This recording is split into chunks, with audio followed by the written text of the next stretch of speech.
kí gbogbo wa pé ìkàlẹ̀ ọ̀hún kò dédé àsìkò yìí o. Àdẹ̀kù bójú ọjọ́ ṣe rí ní agbègbè ibi tó lókàlùkù wa bá wà.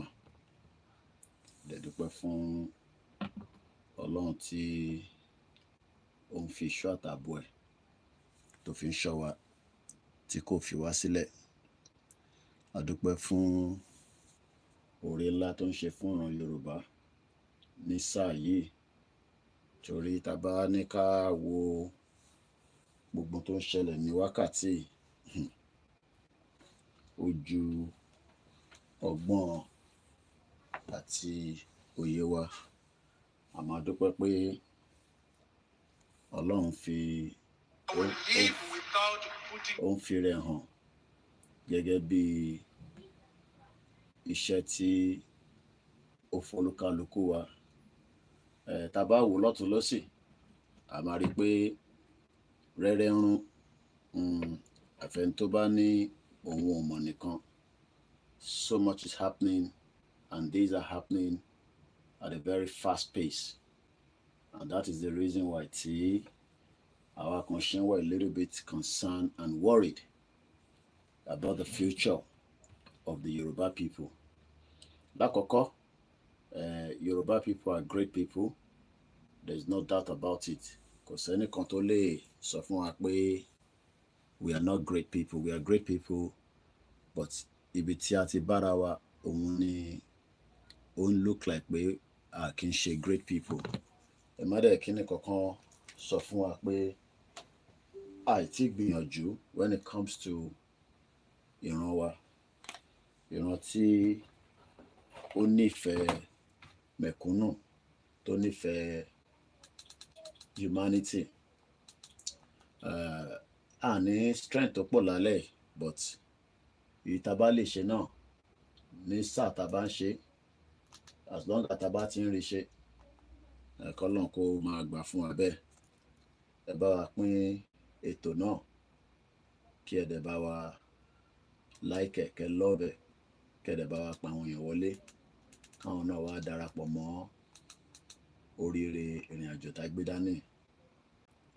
There's a lot happening, and there's a lot that will still happen. Torí ọ̀rọ̀ Nàìjíríà, it is still something that by the time táwọn kan máa fi wake up, táwọn máa fi realize pé so táwọn Koiki ń sọ lélẹ̀, in tí àwọn Yorùbá world media ń sọ lélẹ̀, àìgbọ́n ní fóònù mi kan tó wá kó wa, then ó ṣeé ṣe pé at late, and many people will have died in the course of that. And to avoid death, and to avoid all this, ni àwa tí a gbé Yorùbá nation dání ṣe ń gbé ohùn yẹn sókè continuously. It might look like pé some people yóò ní iṣẹ́ tó ń ṣe ni, but ẹ mọ̀, in tó bá káyàn lára bá ṣe máa gbé ó máa yàtọ̀. Bó kúkú ṣe káwa lára làwa ṣe ń sọ. So ó lè má lọ to the taste bud àwọn kan pé kí ló wá le tó yẹn, kí ni àrírí, bó ṣe ń káwa lára ni. Torí tó bá káwa lára, kí ni kàn wá? At the end of the day, ṣé ká ti jẹun ká gbádùn ayé níwọ̀nba, nígbà tó lọ́jọ́ bá dẹ̀ dé a máa mú lukaluku lọ. Bó tó ń káwa kan lára ni, because nígbà tá wo bí tí ìran kan tó sọ pé ìran tó dání, ìran tí wọ́n sọ fún wa pé ìran ẹ̀ṣẹ̀gan ẹ̀gbọ́n mi fab. So ẹ mọ̀, and sometimes people might think, kí ló le tó yìí gan sef, kí ni problem yìí? Well, kò sí nǹkan kan tó problem wa ju pé we are just concerned. Let me just leave it like that. Baba, mo ní time láti máa wo question. We have so many things I'm looking up to. So question tẹ́ bá fi síbẹ̀ tá bá lè dáhùn ẹ̀, ẹ̀yin kọ́kọ́ lẹ́ ń comment So we have multiple channel, and tá a bá ti dáhùn sí question kò ní reason pé àti dáhùn sí, ìgbà míì mo lè má fi dáhùn sí. So I'm dealing with mo set up ní bíbá, you know, so ẹ má bínú sí wa. So gbogbo question kan la lè dáhùn. So mo kí gbogbo anyway bẹ ṣe ń wọlé, èmi náà rọra ń gbádùn gbogbo ètò tó ń lọ láti ọ̀dọ̀ àwọn Koikimedia team, kọ́ ló ń bá máa fi ṣọ́ọ̀ṣọ́ àwọn ọmọ mi tí wọ́n bá mi ṣiṣẹ́, tí wọ́n ń lọ tó ń bọ̀. Torí tó bá sọ pé easy ní Nàìjíríà, ìrìn àjò kan easy. Nigeria is a deadly country. So many things can happen, and these things can happen very fast. That can have, you know, some kind of ripple effect, you know, and that is the structure. Ìlú tó bá dẹ̀ ti create infrastructure, á jẹ́ pé, you know, Lagos State la rí tó attack àwọn èèyàn nínú BRT. So ká má tẹ̀tí wá sọ, á jẹ́ pé ṣèlú ìbínú BRT ló ti attack àwọn kan. So that means anybody can also be attacked, you know, in any part of Nigeria, especially ní Southwest. So bàbá dẹ̀ ń sọ fáwọn èèyàn wá ní ṣe lọ́mọ ní ká shut up. Wọ́n ní kí ló dé, kí ló ṣẹlẹ̀, kí ló lè tó yẹn. They come up with all kind of manners of excuses, because ìran Yorùbá like excuse, you know, like excuse tó pọ̀. Ètò kí gbogbo wa ká line sójú kan ká máa béèrè ẹ̀tọ́ wa. Ṣe ni báwa ṣe ń béèrè ẹ̀tọ́ yẹn, àwọn kan wá tún máa divert ẹ̀. And ẹlòmíì kan ṣe pé ó ń rìn kankan jẹ nínú Nàìjíríà, but ó kọ̀ jẹ́ alátakò. Ẹ mọ̀ tí wọ́n bá dẹ̀ ti ná àwọn alátakò kẹ̀rẹ́, kò sí ìtọ́kan alátakò. Alátakò yìí àwọn máa ń fi baṣẹ́ jẹ́ ni. Kò dẹ̀ ń ṣe léni ló ti ń ṣẹlẹ̀ bẹ́ẹ̀. It has always happened. But ìyàtọ̀ kan ni pé ó wà reduced at least with a lot of exposition.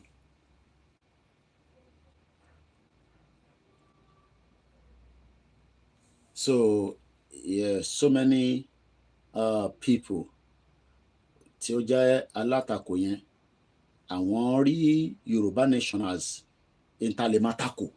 Ẹ jẹ́ àtakò wọn, ẹ jẹ́ ká takò wọn. Bí a bá takò wọn yẹn, kò ní sùúrù mo ní mo fẹ́ play nǹkan kan ni mo pause ẹ̀ ni. So wọ́n máa rí wa gẹ́gẹ́ bí àwọn tó ipa. Ṣé lè yóò lock dáadáa ní kí ló dé tó wá ṣubú báyìí, kẹ́ má bínú. It's not easy. Ní ọba ti ní stable studio tó jẹ́ mobile studio, you keep moving things every now and then, and sometimes, you know, it's not easy at all, but ṣàdúpẹ́ fọ́lọ́run tàbá lè ṣe náà la máa ṣe. So ẹni tó bá wà satisfied pẹ̀lú bí studio wa ṣe rí, kó lọ sí orí BBC, ìkànnì BBC, kẹ́ lọ máa gbọ́n tó ń sọ bẹ́ẹ̀. So bàbá ṣe gbé wá náà ní kẹ́ bá wa manage. Brother wa náà ti wà Nàìjíríà lọ́sẹ̀ mẹ́ta pé animalistic ni. Pẹ́ni tó lọ́lé ò lè mọ tẹ́yìn sọ yẹn. Pé diaspora mi kò lọ́lé, a máa ṣe analysis Nàìjíríà bí ìgbà tó yẹ pé ìlú òyìnbó ló wà. Àwa tó yẹ pé ojoojúmọ́ là ń communicate pẹ̀lú Nàìjíríà. Tílẹ̀ bá ti mọ́, kílẹ̀ ṣú, Nàìjíríà la fi ń bá sọ̀rọ̀. You know, ṣe báwọn tí mi sọ̀rọ̀ nísìn, kán máa sọ pé wọ́n wá hòtẹ́ẹ̀lì tó máa sùn sí mọ́jú láti lè fi charge equipment wọn. Ṣé bó ṣe jẹ́ kó rí nìyẹn?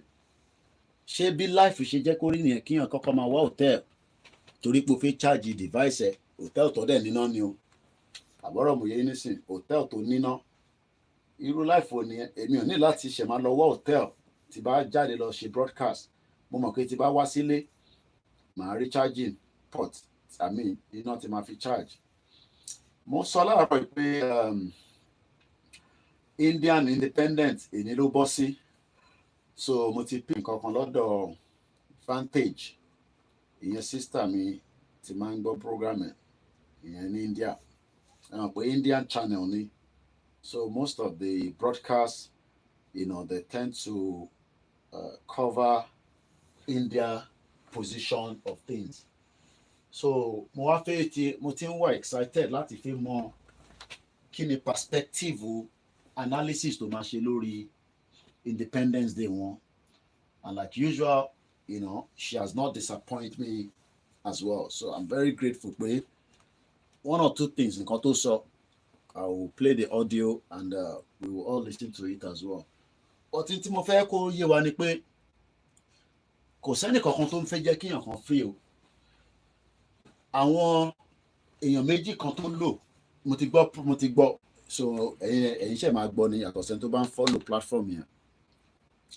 Ta ló rántí Winston Churchill? Tẹ́ bá rí nǹkan tó sọ sí àwọn India, that is almost the same thing tó ti sọ sí kí ni bàbá yìí, kí ló dé tó yẹ pé ń distract lórí program lálẹ́. One cannot see you, kí lẹ fẹ́ fojú mi ṣe, rojú mi rí tẹ́lẹ̀ rí ni. Mr. Adeyemi ẹjọ, please ẹ yé distract on lórí program. You can't see my face. Kí ni face mi ní ṣe pẹ̀lú broadcast? Just listen. Ìbádẹ́ kojú mi lẹ fẹ́ rí ni ẹ lọ́ máa wọ àwọn tí mo ti ṣe tẹ́lẹ̀. Kẹ má disturb wa lórí program lálẹ́, please. You know. So a lot of the people doesn't seem to know what entails. Nígbà tá a bá sọ pé a fẹ́ kúrò ní Nàìjíríà, lákọ̀ọ́kọ́ kí ni báwo làwọn òyìnbó báwo ló ṣe view wa nígbà tí wọ́n ń kó gbogbo wa ní ẹrú àti after tí wọ́n ti kó wa lẹ́rú tán. Because mo rántí pé one of the most difficult thing is tá bá fẹ́ gba visa was abroad. There is always this motion pé èèyàn máa lọ bá àwọn òyìnbó yìí, àwọn òyìnbó yìí, ṣé àwọn òyìnbó yẹn ṣé wọ́n superior jù wá lọ ni, àbí ó kọ̀ ohun Elédùmarè pé kọrí wa arrest? Because sometimes irú àwa máa ń wonder, irú àwa máa ń wonder pé how did we get to where we are right now tí ó di pé wọ́n tẹ̀ capture wa, wọ́n kó wa lẹ́rú gbogbo kìíní yẹn.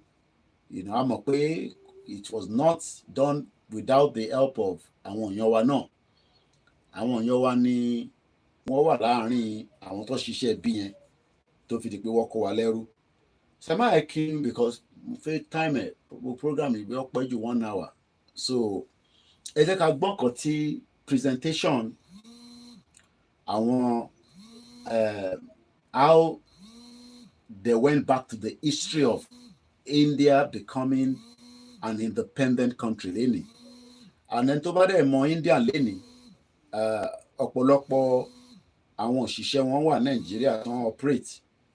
Ọ̀pọ̀lọpọ̀ àwọn ọmọ Nàìjíríà náà wà ní India táwọn náà operate. But kókó tí mo fẹ́ ká listen sí tí máa release audio yẹn nísìnyí ni pé mo fẹ́ ká gauge many things.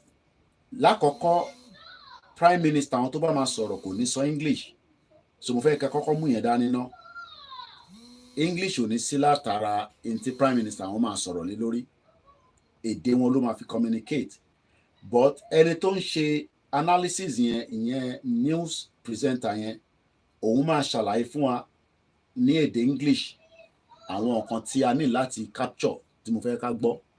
So mo fẹ́ ká farabalẹ̀, ẹ jẹ́ ká jọ gbọ́.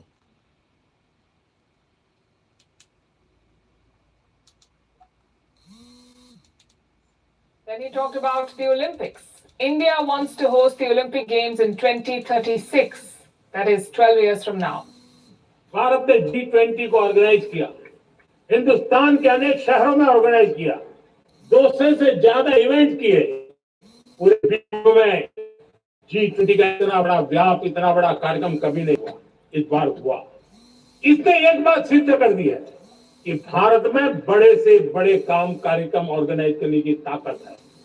Bharat को इसी का सामर्थ्य भारत में सबसे ज्यादा है।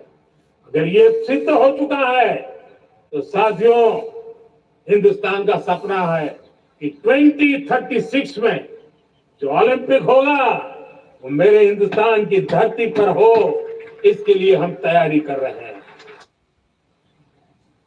India's Olympic champions, the medal winners from Paris, were also present at the Red Fort today. Later in the day, the Prime Minister hosted them at his official residence on... Lákọ̀ọ́kọ́, ó ní India máa prepare fún Olympic in the next 12 years. But the fact that àwọn tó tẹ̀ lọ represent wọn ní ọdún yìí, wọ́n mú mẹ́dà padà. Ẹ wò jẹ́ ká wá fi compare Nàìjíríà pẹ̀lú gbogbo ẹ̀yà tó kó papọ̀. Àrí mẹ́dà kankan mú wálé. Kí ló fà á? Is it lack of something? Kí ni nǹkan tó ń lack yẹn? Kí ni substance yẹn? Because substance bá ní, tá bá ti ní issue pẹ̀lú substance, a gbọ́dọ̀ mọ problem substance yẹn. The substance tó ń fún wa ní headache gan nísìn, òun ní Nàìjíríà. And until tá bá yọ substance yẹn kúrò, ni a ṣe lè ní ìlọsíwájú. So, the Indians are preparing for the 2036 Olympic. 12 years from now, ó lè dàbí ìjọ kékeré ká tó ṣẹ́jú ká tó là.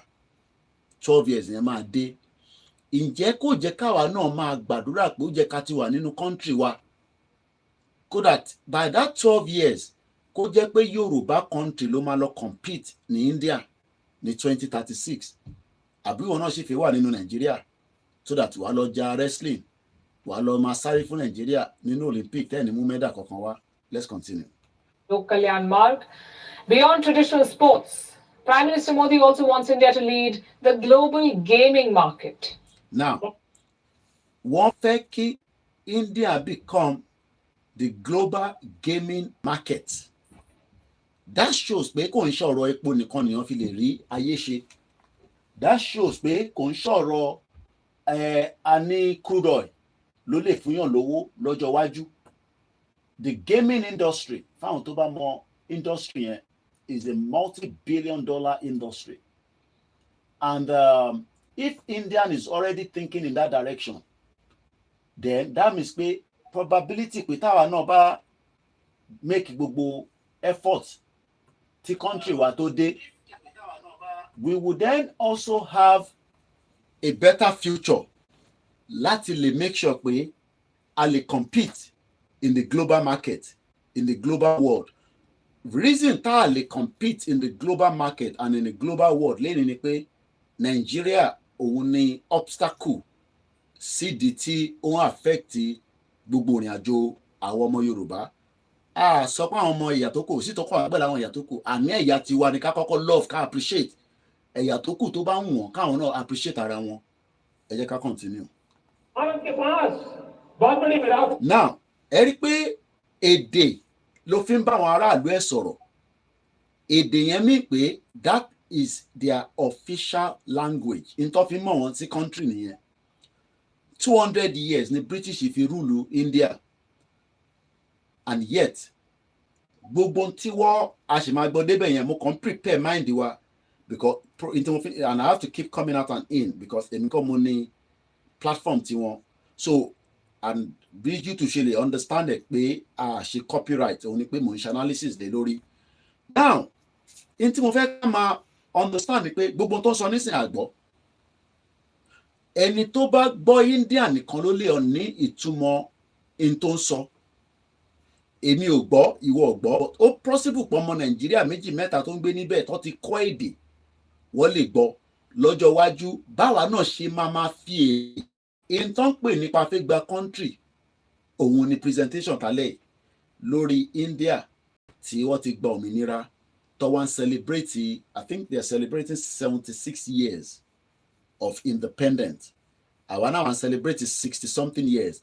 But ìdí tí tiwọn ò ṣe ní stability àti kó stable ni pé number one, à ń lo èdè elédè.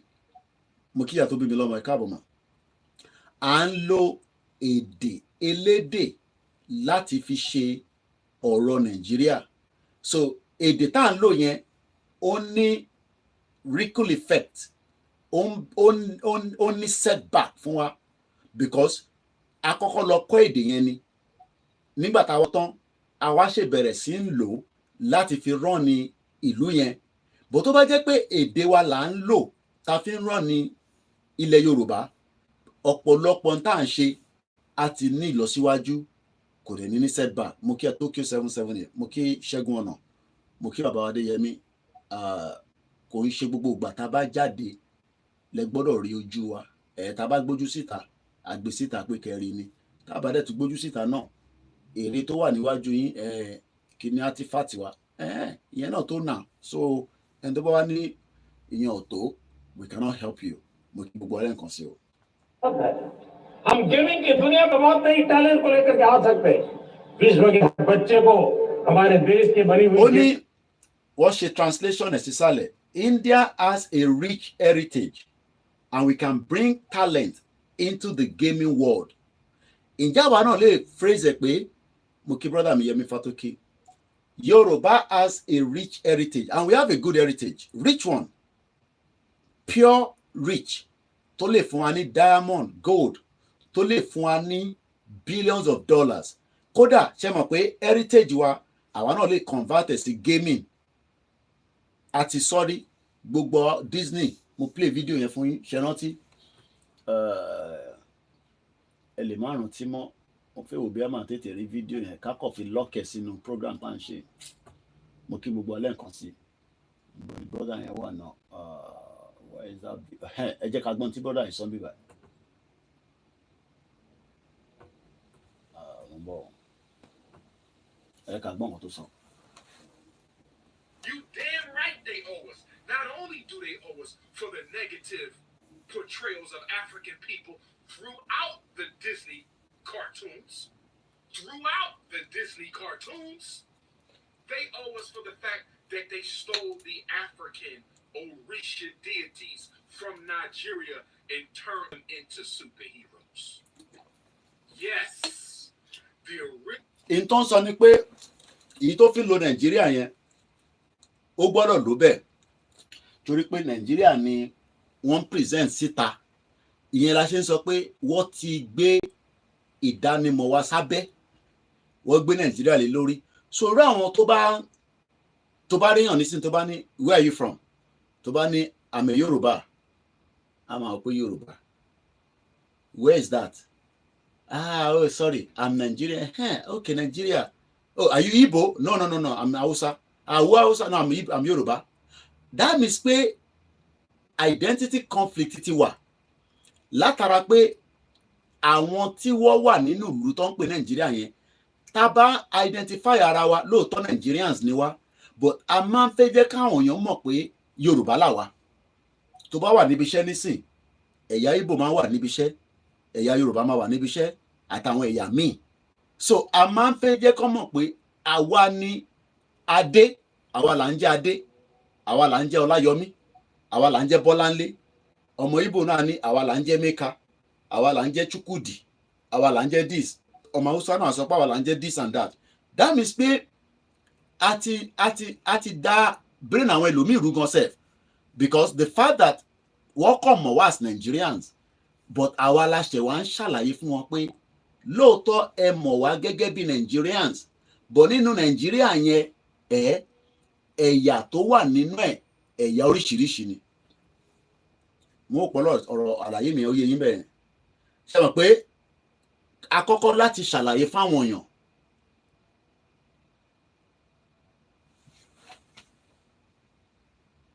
Mo ń bọ̀, ẹ má bínú, ẹ jẹ́ àyọ̀ ọmọ àlè kúrò kan sí máa fi tẹ̀ disturb wọn lálẹ́ àní time. So àbọ̀rọ̀mọ̀yé nísìn, àkọ́kọ́ gbọ́dọ̀ ní proper ìdánimọ̀. Ṣé rí ìdánimọ̀ tá à níyẹn máa gbé Nigerian passport dání kò fún ẹ ní ìdánimọ̀, torí pé ẹni tó bá dá ẹ̀yà yẹn mọ̀ wọ́n dẹ̀ máa ń dá wa mọ̀ láti àwọn ibi tá a bá ti lọ frequently torí pé wọ́n ti engage wa. So tó bá travel pẹ̀lú ìdánimọ̀ Nigerian passport, tó bá dé point of entry, tó bá jẹ́ ẹni tó wà familiarized pẹ̀lú ìlú yẹn dáadáa, ó lè mọ̀ pé ìwọ ò kì í ṣe Igbo. Torí ọmọ Igbo kan ti challenge rí pé má pè mí ní Yorùbá, mò ń ṣe Yorùbá, Igbo lèmi. Má pè mí ní Hausa, ọmọ Yorùbá lèmi. So á jẹ́ pé tó bá dé ẹnu ọ̀nà tó fẹ́ wọlé, ẹni tó bá dé ẹ mọ̀ dáadáa yẹn ó mọ̀ dájú pé o kì í ṣe ọmọ Igbo látara pé ó ní a little bit of familiarization. So ntí Narendra Modi ìyẹn prime minister India sọ ni pé àwọn ní rich heritage, àwọn dẹ̀ lè gbé sínú talent, àwọn lè mú talent yẹn wá sínú gaming world. Ṣe rí pé àwọn tí ń ronú wọn náwọn ní epo táwọn máa wá sọ di in tó máa jẹ́ the only source of income fún ìlú àwọn. But lọ́dọ̀ tiwa nísìn nítorí pé our forced together in this fake union àti ní conflict of Minister interest. hosted them at his official residence. Ẹni sọ̀rọ̀ àní conflict of interest, and until tá bá pull out ní lè rí àwọn deities wa tí wọ́n ti convert into cartoons and all that. Torí àsìkò, so I'm going to move on swiftly. Ẹ ká tẹ̀síwájú. बहुत बड़ी विरासत है. हम गेमिंग की दुनिया में बहुत नई टैलेंट को लेकर के आ सकते हैं. विश्व के हर बच्चे को हमारे देश की बनी हुई गेमिंग की ओर आकर्षित कर सकते हैं. मैं चाहता हूं कि भारत के बच्चे, भारत के नौजवान भी गेमिंग की दुनिया को लीड करें. So those were the big takeaways. They spell out the priorities and the vision of the Prime Minister in his third term. It's an ambitious agenda. We'll be tracking the process for you. Now, the next innovation is pé India at 77, greatest underdog story. Kò sẹ́ni tó ní story. Kò sí ìlú kan àti àwọn ẹ̀yà kan tó ní story tiwọn.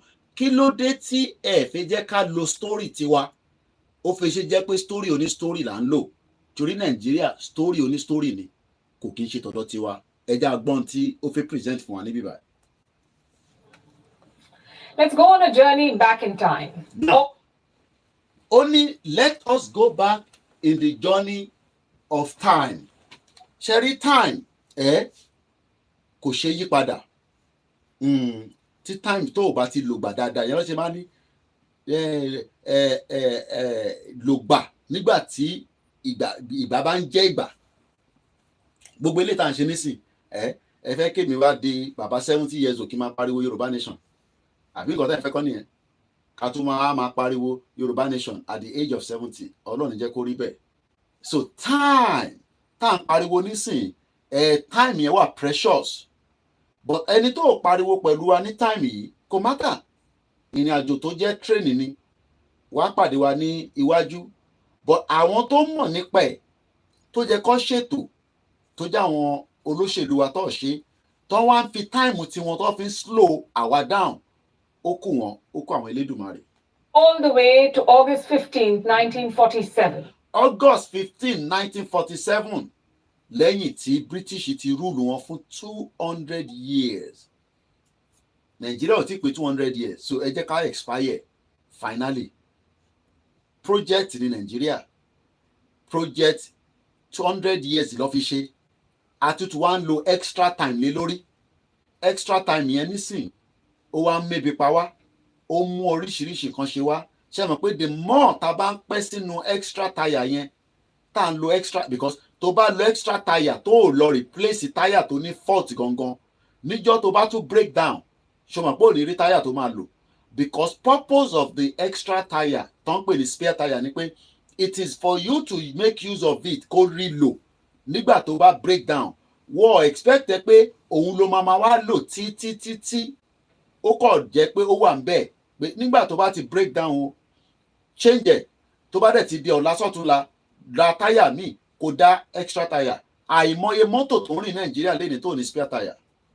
Àìmọye mọ́tò tó ń rìn nínú Nàìjíríà tó jẹ́ pé tẹ bá béèrè pé níbo ni spare táyà wà á ní kí n má wọrí pé wọ́n á pàdé organizer tó ń bá lọ lọ́nà. Ẹja pa gbọ́ǹkan tó ń sọ níbí. I know we have grand images of that day, birth of a great nation, defiance against imperialism, and the awakening of an ancient civilization. But the reality was very different. The country had been dismembered. Communal riots had broken out in many parts. Ṣe rí pé kò ń ṣe ní riot tí ń ṣẹlẹ̀. Communal riot has just erupted. látara pé àwọn tó ń sọ yìí riot tó ń sọ yẹn òun ló mú wọ nísìnyí lọ jókòó sí India torí ó rí pé ó bẹ́tà ju Nàìjíríà lọ. Àwọn kan ló jà ní 1947 August 15 which is today in history. But nísìnyí àwa náà níjà torí Ọlọ́run níjà àjà a kò máa kúrò ní Nàìjíríà ní níjà. But ní 1947 àwọn kan gbógun ti British pé kí ló dé kí ló ṣẹlẹ̀ gan ṣe ẹ̀yin lórí méjì ni ta lẹ́yìn gan níbo lẹ́yìn gan níbo lẹ́ ti wà ṣèbí ìtàn tá gbọ́ ni pé ẹ ṣeré wá síbí báyìí ni ẹ ṣe wá tún wá fẹ́ jẹ gàba lé wa lórí. Ìyẹn ló fa gbogbo riot tọ́nú ṣẹlẹ̀ níjọ́ náà lọ́hùn. Ẹni kú máa kú àwọn tó yeye. But after 77 years ṣe mọ̀ pé India ó ń tẹ̀síwájú ni. Ṣe rántí pé a sọ ní at the beginning pé wọ́n ní by 2036 12 years from now wọ́n máa host Olympic. Ṣe rántí pé wọ́n náà wọ́n ní rich talent táwọn lè convert gaming àti many other things tó ti ń ṣe bọ̀ àti tó fẹ́ ṣe. Ìdí tó ṣe ń rí gbogbo kinní yẹn ṣe òun ni pé elédè kan náà ni wọ́n kò dàbí àwa tó jẹ́ pé elédè ọ̀tọ̀ọ̀tọ̀ ni wá. Gbóhùn sókè. Economy was drained and confusion gripped the people. Now confusion ti mú àwọn Yorùbá báyìí. Koiki o lè jókòó sílùú òyìnbó o kó máa pariwo ogun sílẹ̀ Yorùbá o Koiki o. Ṣé mọ̀ pé sísítà wa tí mo ná kú lánàá tí mò ń sọ̀rọ̀ ẹ̀ Àdùkẹ́ Gold mo rí fídíò tí àmọ́ bí fídíò ẹ̀ ṣe rí lóhùn náà ló ní kọ́ rìkọ́ọ̀dì kó tó di pé ọlọ́jọ́ máa dé. Wọ́n ní ó ṣe operation ni kò jáde síta operation lọ́nà lọ ṣe irú operation tó wáyé èmi ò mọ̀ but fídíò yẹn ti wà lórí X tá à ń pè ní Twitter. Ibẹ̀ ni mo ti mú ọ̀rọ̀ 30% chances ní Nàìjíríà tó bá ṣe operation tó máa survive. Kò ń ṣe pé a ní talent but talent tá à ń lò analog ni kò ń ṣe digital. A sì ń lo àwọn talent tó jẹ́ pé tí mo mean by that ni pé ẹni tó train as a nurse kò rí equipment ìgbàlódé ó dẹ̀ kó títún ṣe more training. Ìyá wa kan tó pè mí wọ́n ti ṣe over 4 decades pẹ̀lú NHS. Àwọn ti di consultant gidi from there wọ́n tún ti di private látara pé nígbà tó ń ṣiṣẹ́ ní NHS rán wọn lọ sí many courses and training ni wọ́n ṣe wà very perfect. Ṣe rántí pé nígbà tá à ń ṣe program tààrọ̀ ẹ̀ mo sọ̀rọ̀ nípa apprenticeship training. Ẹni tó ò bá wà train tẹ bá ní kó lọ wa móòlù ẹ̀ á pa gbogbo èèyàn ni o. We had freedom, but our future was uncertain. Now ẹ̀gbọ́n kan tó sọ bẹ́ẹ̀ ní 1947 they had freedom but their future was blink. Àwa ò tẹ̀ tí ní freedom ìwọ wá ní o fẹ́ rí future wọ́n wá ń tàn wá. Parent, listen to your teacher. We are the children of we are the ó ti yé yẹn ṣá ẹ parí ẹ̀. We are now being told lies and àwa gbádùn irọ́ débi pé òtítọ́ tà ń sọ mọ́ nísìn àwọn èèyàn tẹ̀ fi gbọ́ yẹn mọ́.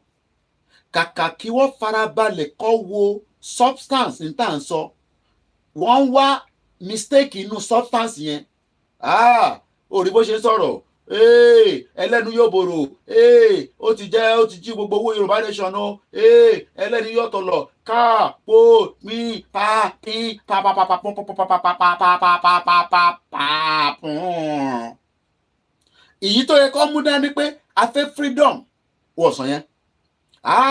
Orí olókun owó wò la máa ná àwọn yẹn mo ní alátakò ni wọ́n. Àwọn oníkan inú ìyàtọ̀ wà yẹn ó ti mọ́ wọn lára. Inú face me I face you tó ń gbé yẹn ti mọ́ wọn lára. Inú ká máa tẹ̀yàn mọ́lẹ̀ kọ́ tẹ̀mí mọ́lẹ̀. Léni wọ́n ti yọ fóònù lára ìkan náà àwọn mọ̀lẹ́bí mi.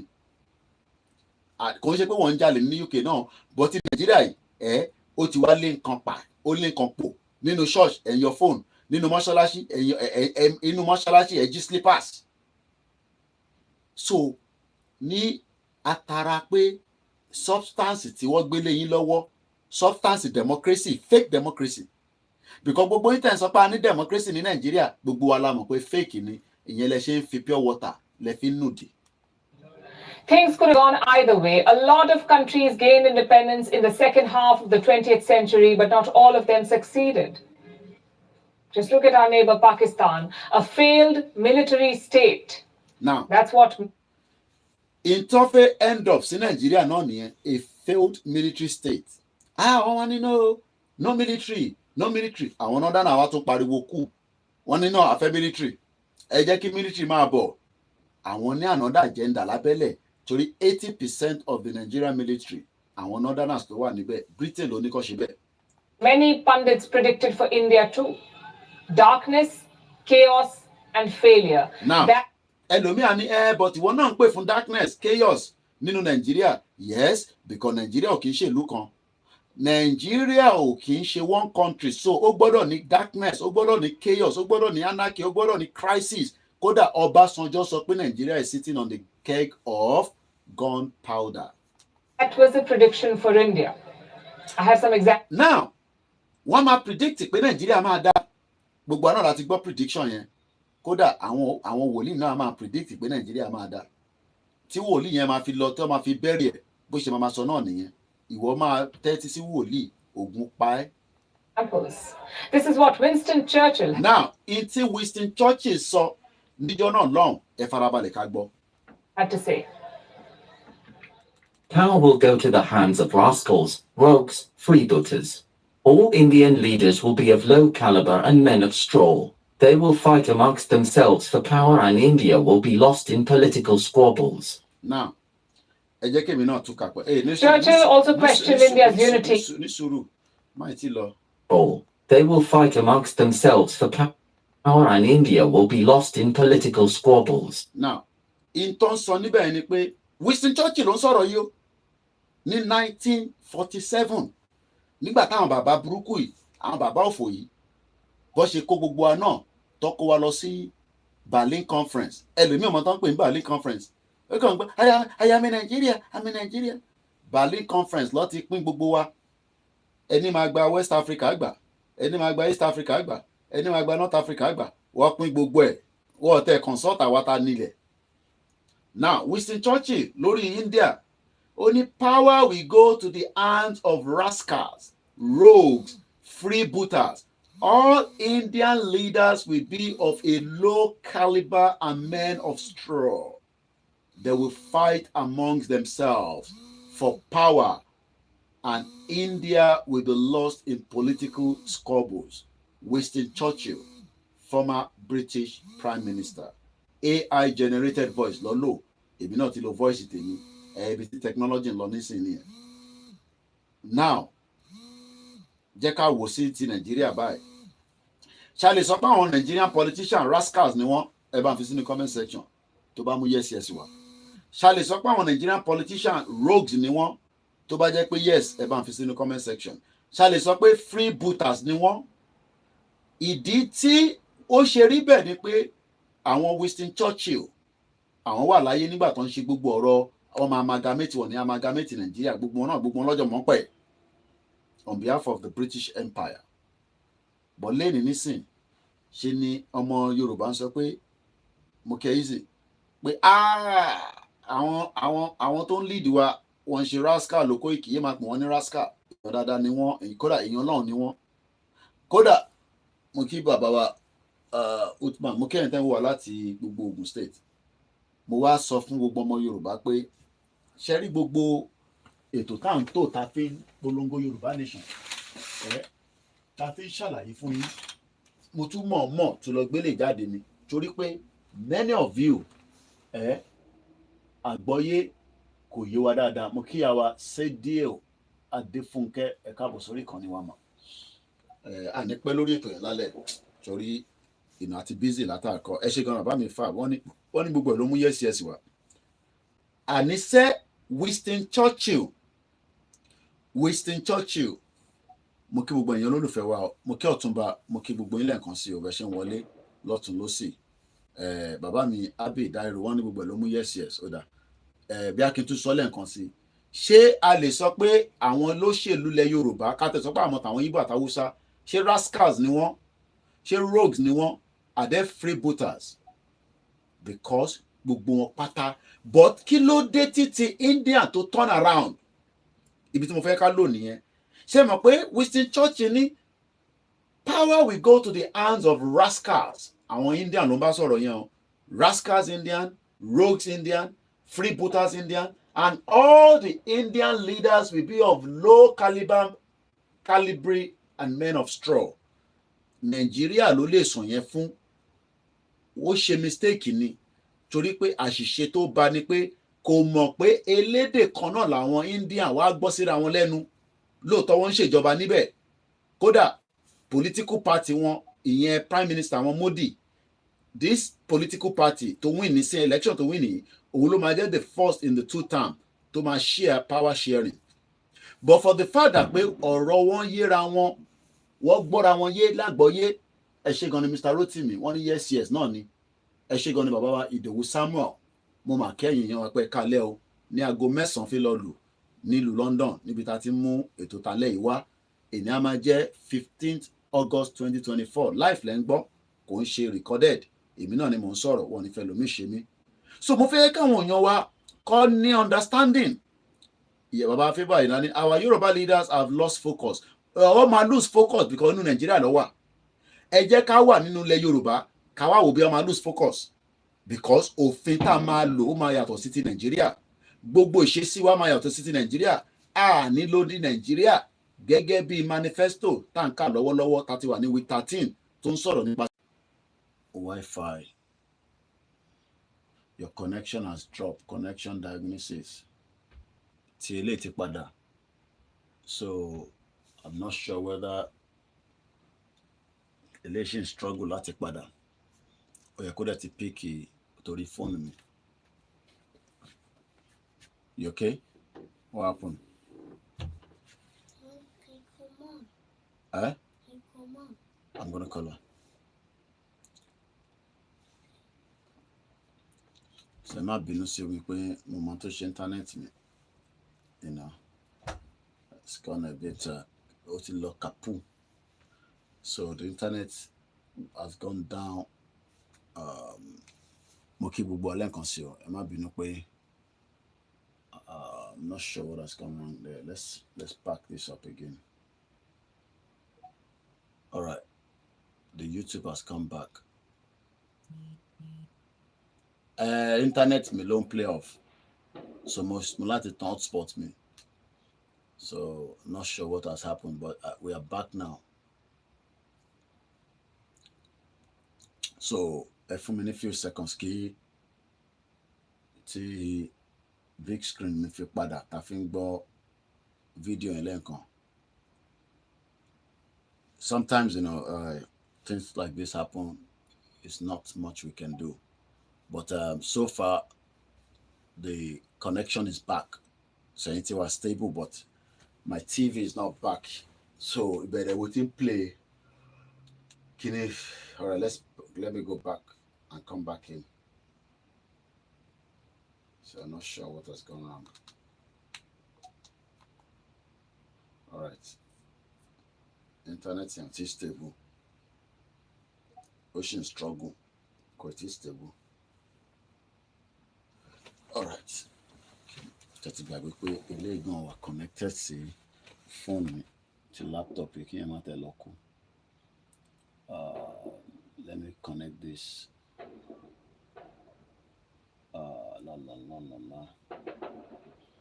Not sure what has gone wrong. Àwọn tó ń yin báńgà níta ti lọ kọlu kébù nísàlẹ̀ ní àfihàn kankan. Strange. Mo kí gbogbo alẹ́ nǹkan sí. No, the channels on the YouTube are fine because I'm using the hotspot. So Tinule ni. So let me switch it off and come back again and see if that. Okay, only connected and secured. So it looks like I'm back. But for whatever reason, okay, your internet connection was restored. Okay. So we're back at the moment. So Benny, ọ̀rọ̀ tó wà nílẹ̀, ọ̀rọ̀ tó ga gan ni. Àwọn èèyàn rò pọ̀rọ̀ kékeré ni sharing ti Basha just reason ó ní ìtọ́ṣe fún Indian bóun wá ṣe ọ̀pọ̀ ìtọ́ṣe fún Nàìjíríà náà nìyẹn. But Ọlọ́run ló yà wá. But kọ́lọ́n tó lè yẹ wá tán ni pé ká kúrò nínú Nàìjíríà. Okay, internet, TV, yóò ti padà. So something doesn't seem to be right. Something is still blocking it. Yeah, video ti end lórí Facebook. That's dropped. I remember. So I'm gonna have to play something, can not check any solid to see what is going on. So I don't know what has happened there. So let's just find something to just to keep us going.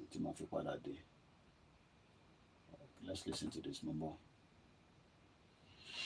Senator Manso, can I just quickly clarify? Did I hear you say that you helped rig elections before now? Let me tell you one thing. Yes. Yes, I did. Because I'm now confessing the truth. Look, what do I mean? I don't have to go and change election. But you know, when you provide money, you give money to INEC boys to help you if they see any chance that they should favor you. You provide money to the security. All our elections in the past, I've been in this game for about 40 years. And I tell you, each time, it's not necessarily when I'm contesting election, but when my party sponsors a candidate, I would like that candidate to win election. And what we used to do before, we make provision for INEC, we make provision for security, we make provision for even agents of other parties. So everything seems to be fine downstairs, so I'm not sure. Any objection to Okay, whatever let's go back. we're able to get. So whether I rig myself or not, by providing those resources, financial inducement to the officials, I am rigging election. Do you think that we can diminish or remove that influence as 2019 approaches? I believe so, because you see, if people are born again like me and they refuse to do it, if we, the players, unless we give before somebody will take, right? So don't give, and then we will not get a taker. Why? You don't even ask me why am I thinking this way. Look, I am tired of being seen as a criminal in the streets of the world because we are in Nigeria.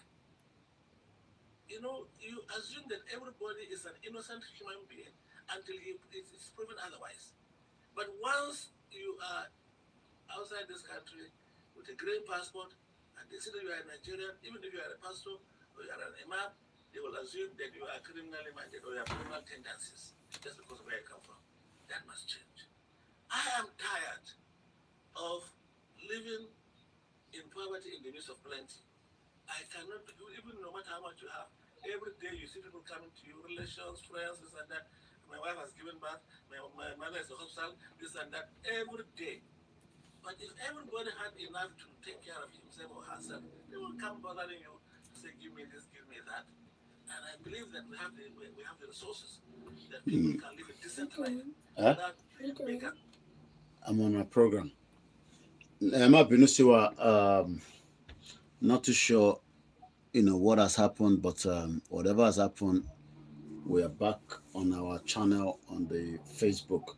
I can use this laptop hopefully to go back and play the last part of the India independent and Bololenkom, because like I said, we're already 50 minutes.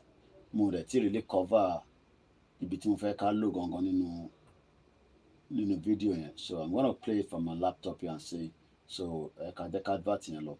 So in time mú jáde, we are comparing báwo ni India ṣe ibi tí mo wà ní lórí Winston Churchill. Power will go to the hands of rascals, rogues, freebooters. All Indian leaders will be of low caliber and men of straw. They will fight among themselves for power, and India will be lost in political squabbles. That is the view and what Winston Churchill said in 1947. And you can now ask yourself, is that the same thing tó ń play lọ́wọ́lọ́wọ́ ní Nigeria? Is that the same game? Rascal, rogues. British mọ̀ pé rogues ni àwọn tó ń run in Nigeria, but yet they refuse to intervene because ó favour àwọn náà one way or the other. And the question is, for how long more can we live in denial. Ṣé kò ṣe pé something needs to be done? And tabani something needs to be done. What exactly do we mean? So I can go video and that's be back. Churchill also questioned India's unity. He said India is no more united than the equator. Now, the word unity is very, very important. Just raising old Indian to how to break down in the major ethnic nationalities until date, they're still breaking down further and getting stronger. Only one ever in the unity. Western leaders predicted that Indian democracy would not survive. Look, Thomas, I think, hey, we are now 25 years uninterrupted democracy. Democracy yẹn kò ń ṣe fún gbogbo wa o. Kò represent ọmọ Yorùbá kankan.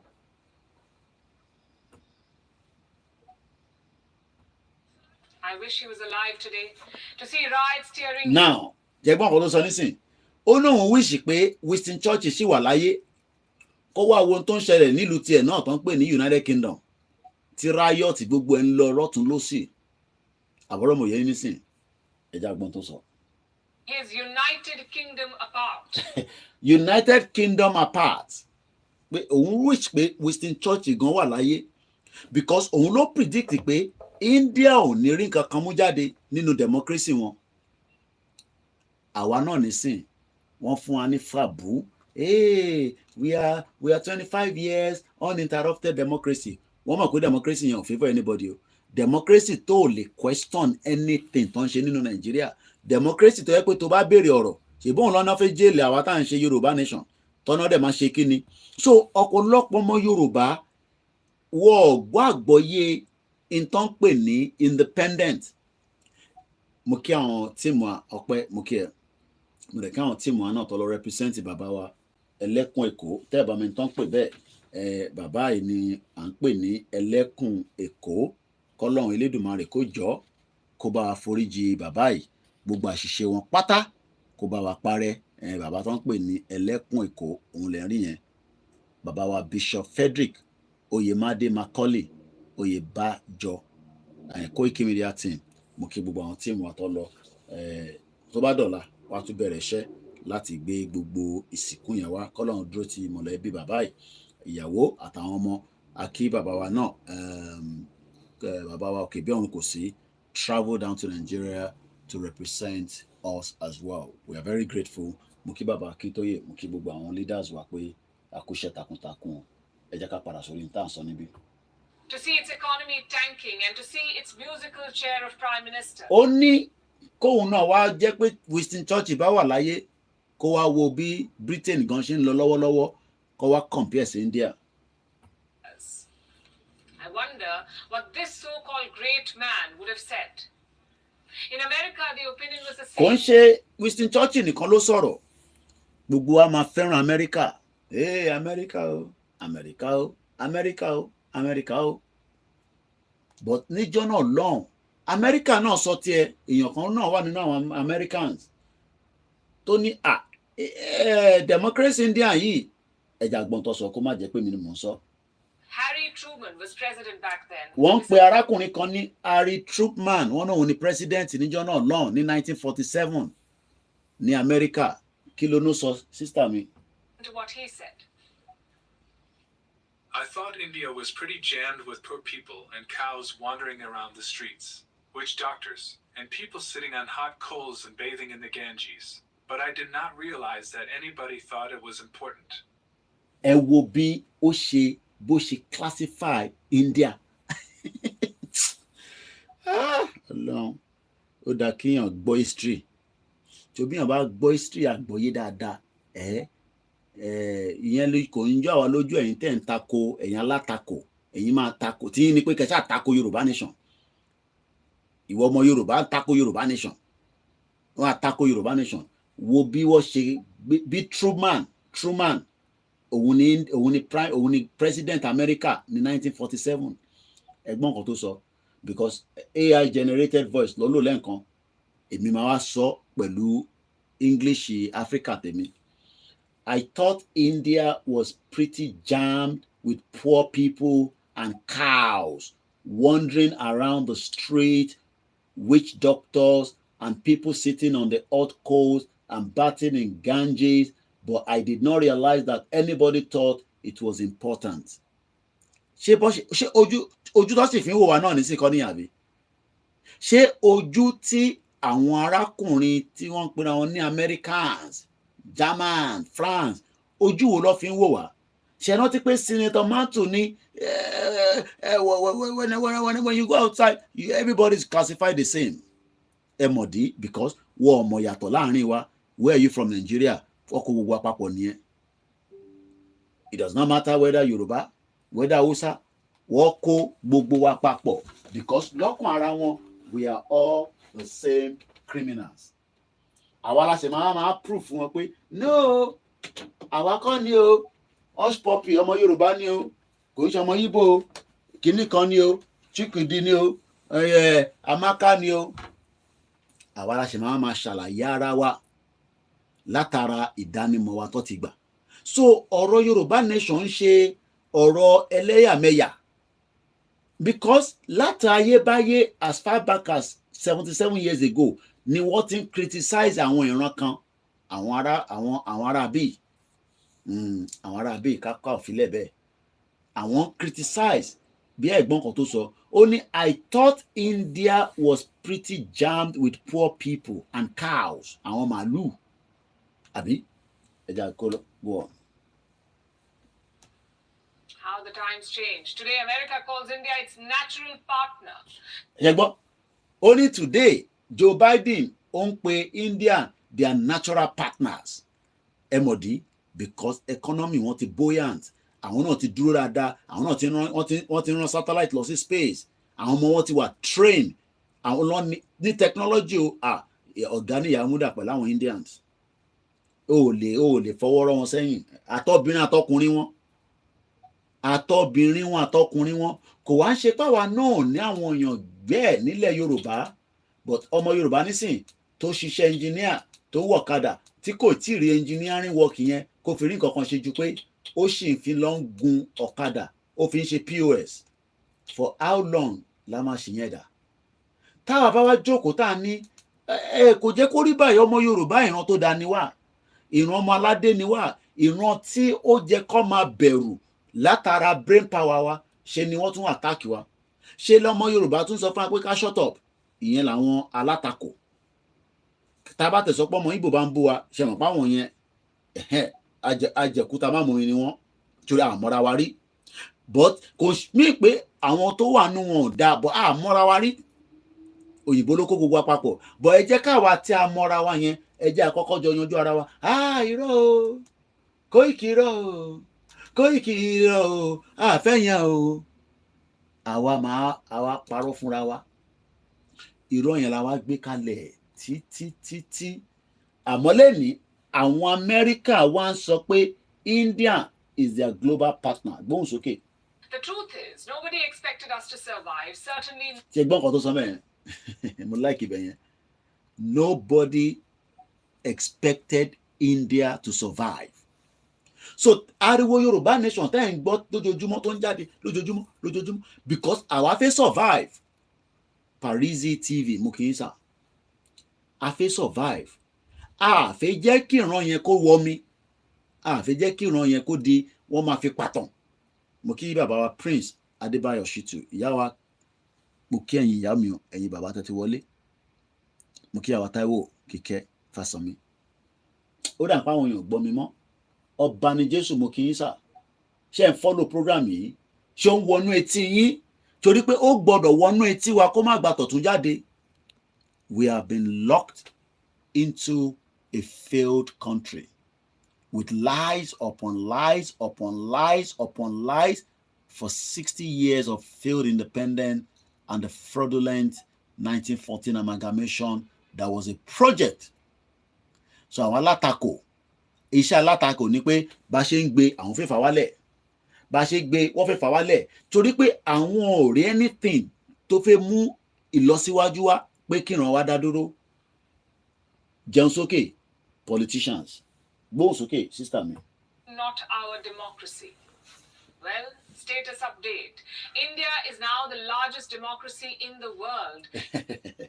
ṣe gbọ́ India tí wọ́n fún ní wòtòwòtò mo kí bàbá wa Adéwálé Adéṣòye India tó fún ní wòtòwòtò pé cow ni wọ́n kódà wọ́n náà máa ń wẹ̀ ní orí ṣàkó Winston Churchill ní àwọn rogues àwọn rascals àwọn ló ń darí India yẹn mà ní wọ́n máa ń pè ní the world oldest democracy látara pé wọ́n ò dúró iṣẹ́ ń lọ bó iṣẹ́ tó ń lọ lọ́dọ̀ wọn ó bọ́ sí látara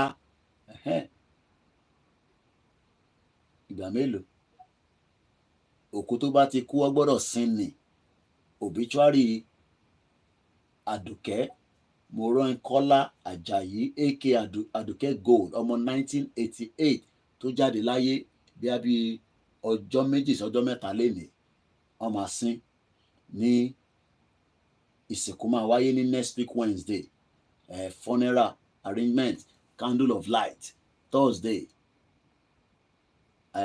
area kìnnìkan night ìjọ Friday lying in state òdìgbére ó di ojú oorun máa sọ pé ò fẹ́ country o àtẹni tó fẹ́ ìrànwọ́ ò ní parẹ́ bọ̀ gbogbo àlàwà máa parẹ́ torí ẹ̀yin alátakò lẹ́yìn kẹ́yìn tí ní pé kẹ́ṣà tako Yorùbá nation èyí tí wọ́n máa fi fẹnu sọ dáadáa ó fẹ́ máa fẹnu sọ Nàìjíríà tí British create ṣé dádì ẹni British àwọn tó jẹ́ British gan mọ́ra wọn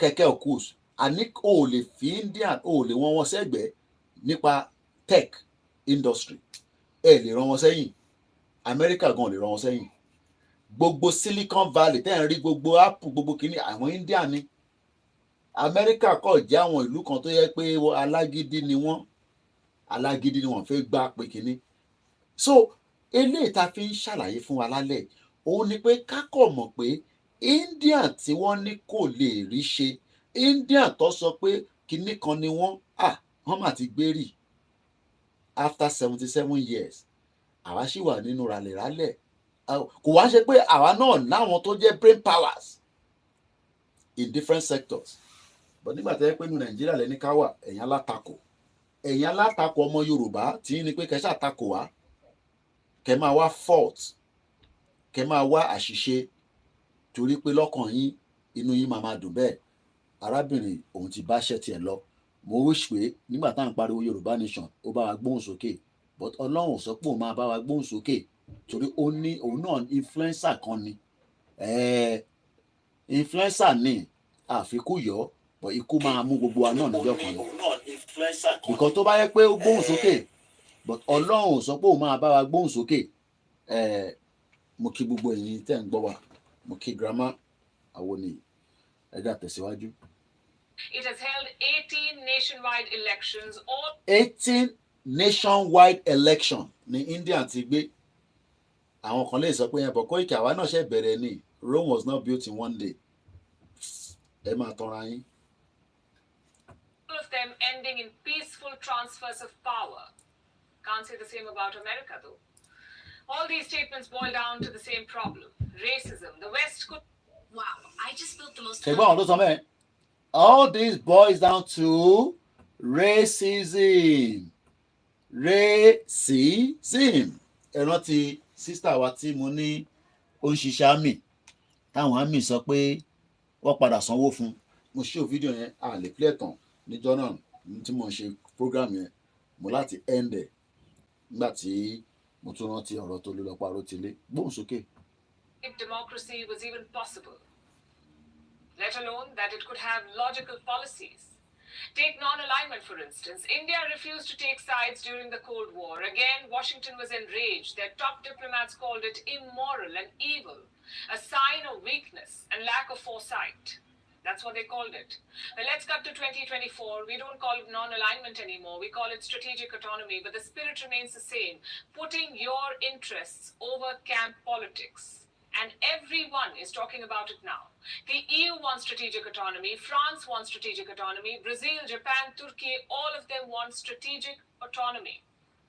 So much for lacking foresight. But India was not demoralized by this criticism. Our leaders. Now, mo like ọ̀rọ̀ tó ń sọ mẹ́ẹ̀. Ṣáwa ti wà demoralized. Yorùbá nation yìí o, ẹni ọmọ dé lánàá, kò dé lánàá, ẹ ti wà demoralized. Ẹ ti wà, mo kí sister mi Juliet. Ẹ ti wà demoralized. Ààrẹ gbọ́dọ̀ wà demoralized. Torí pé iṣẹ́ tó ń tẹ̀síwájú sì ni. Ìrìn àjò tó sì fẹ́ lọ, bọ̀ a gbàdúrà pé kó lọ ju bó ṣe yẹ lọ pé kó má pẹ́ mọ́. So role wo ni wọ́n máa play, role wo lèmi máa play, bó ṣe rà wá náà tó kò sí we are human being, but kò wá di pé ó rẹ̀ wá báyìí ká máa lè tú jáde bó tẹ̀ jẹ́ fún díẹ̀ wákàtí díẹ̀ 1 hour la fẹ́ ṣe àti lọ over 1 hour, because tíyàn bá ń ṣe àlàyé lórí fídíò kan a gbọ́dọ̀ ṣe kó yé yín dáadáa. Ẹ rántí pé president méjì wọ́n condemn India náà mà ló ti wá di in the tech industry lè rọ wọn sẹ́yìn, in medical àwọn náà ti ń ṣe equipment, ṣe mọ̀ pé àwọn náà ní nuclear warhead wọ́n ní lọ́wọ́. Gbóhùn sókè. Put their head down and brick by brick they built a new country. Ṣé gbọ́ bẹ́ẹ̀, brick by brick bá ṣe máa build Yorùbá country nìyẹn. Brick by brick, kò ń ṣe Nàìjíríà 419, kò ń ṣe Nàìjíríà jẹun sókè.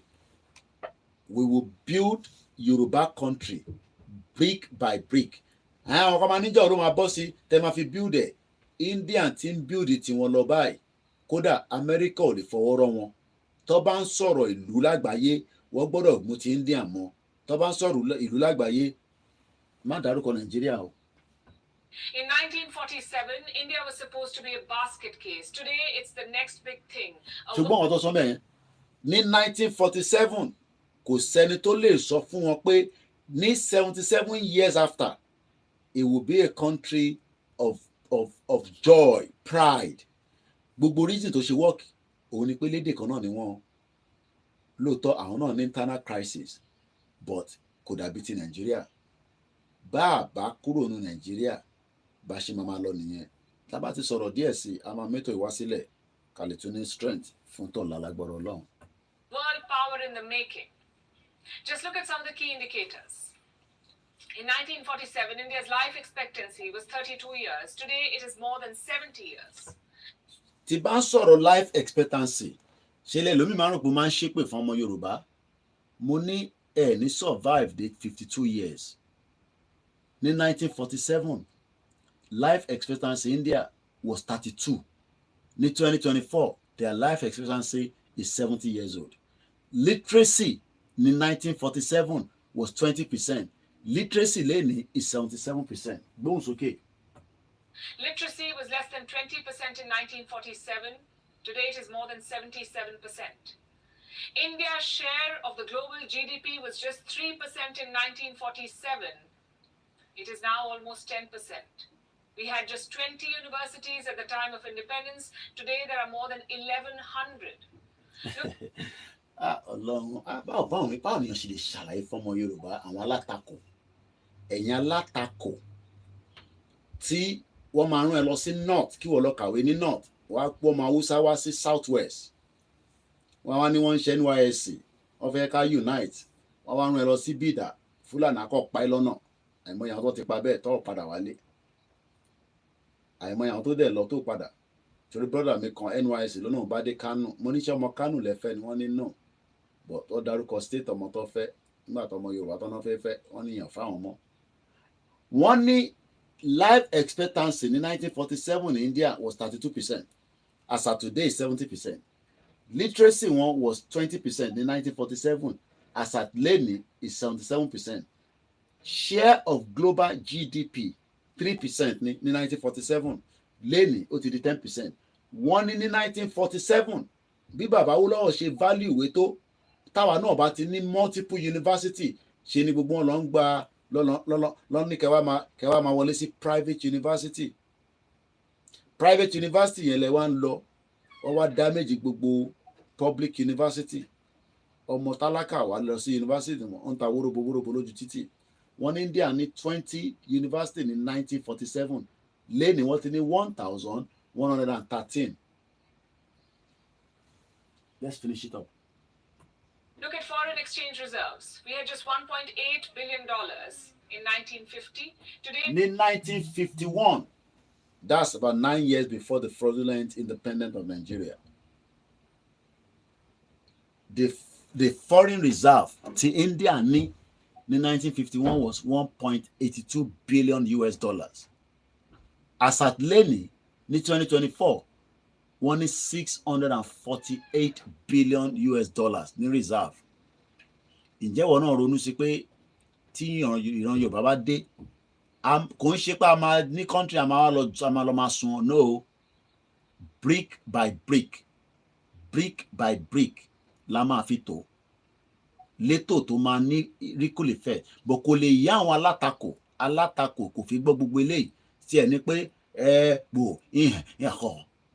ọ̀rọ̀ bí apalọ̀, ọ̀rọ̀ bí tẹ́ ti ń mu àgbo tẹ́ fi ń jẹ pọ̀nmọ́, ọ̀rọ̀ bí tẹ́ ti ń ṣe ṣìnà, ọ̀rọ̀ bí tí ayé yín ti bàjẹ́ tẹ́ jókòó sábẹ́ igi òróǹbó. Àwọn tó wà ní diaspora yẹn wọ́n fẹ́ control wa ní wèrè bomb bastard. Ta ló ń control yín? Táwa là ń control yín àbí àwọn Yáyí, àwọn olè Dàpọ̀ Abíọ́dún gbogbo wọn? Wọ́n náà ti seize Nigerian aircraft. Mo tẹ̀ pé lọ́bẹ̀ lálẹ́ mú ní strength yẹn lálẹ́. You want cereal? Okay, mo ń bọ̀ wá bẹ́ ṣe. My program finish in 5 minutes, okay? I'll come and make cereal for you. Ẹ̀yin yẹn wa, ẹ yẹ ká filẹ̀ báyìí. Mo kàn fẹ́ ká kókò wọ̀n record pé a ṣe comparison Indian democracy. So ẹ yẹ kí n play the last part quickly. we have almost $650 billion. $650 billion. It's one of the largest forex stocks in the world. Same with food grains.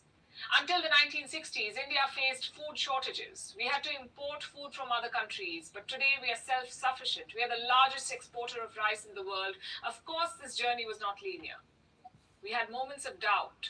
We had challenges. Like the 1962 war against China, a war that we lost.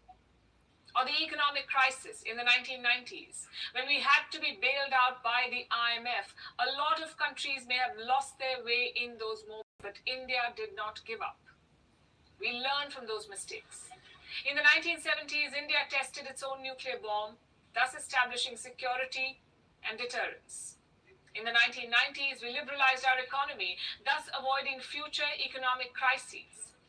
For any young country out there, this is a lesson, a roadmap to follow. India did not succeed because of global help. We succeeded despite the lack of it. Every Indian leader, every policymaker deserves credit for all of this, for ensuring progress, for modernizing our society, and for preserving democracy. Are we perfect? Of course not. No democracy is perfect. But the question is, do you have the... Would you like... Èyí tó bá rí mú nínú ilé ìtaṣe lálẹ́ ẹ̀yin náà lọ ronú sí. Mo kẹ́yìn àgbàlagbà o, Ọlọ́run jẹ́ àṣẹ yín, mo kẹ́ ọmọdé. Èmi náà ni àbúrò yín, ẹ̀gbọ́n yín tí ẹ mọ̀ sí Koikimedia. Oranyọlá máa sun Yorùbá nation, á wá sí ìmúṣẹ.